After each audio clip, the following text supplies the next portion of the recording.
ஸ்ரீமதே ராமானுஜாய நமஹ. ஆண்டாள் திருவடிகளே சரணம்.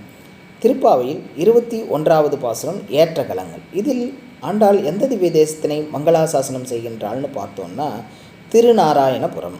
எப்படி அப்படின்னு பார்த்தா இதில் பெரும் பசுக்கள் ஆற்றப்படைத்தான் மகனே, தந்தை மகனுடைய உறவு சொல்லப்படுறது. அதே மாதிரி அங்கு திருநாராயணபுரத்தில் யதிராஜ சம்பத்குமாரர், அதாவது அச்சாமூர்த்தியான எம்பெருமானை டெல்லியிலிருந்து பாதுஷாவிடமிருந்து ராமானுஜர் கொண்டு வந்தார். அதனால்தான் அவனுடைய பெயர் யதிராஜ சம்பத்குமாரன். மேலும் உலகினில் தோற்றமாய் நின்ன சுடரே அப்படின்னு ஆண்டாள் சாதிக்கிறார். அது என்னன்னா, இங்கே இருக்கக்கூடிய மூலமூர்த்தி புற்றில் இருந்தார், அந்த புற்றிலிருந்து கண்டெடுக்கப்பட்டார், உலகினில் தோற்றமாய் நின்ற சுடராய் கண்டெடுக்கப்பட்டவர். அதனால் இங்கு இந்த பாசுரத்தில் திருநாராயணபுர அனுபவத்தினையே ஆண்டாள் காட்டுகின்றாள் என கொள்ளலாம். ஏற்றகலங்கள் திருநாராயணபுரம்.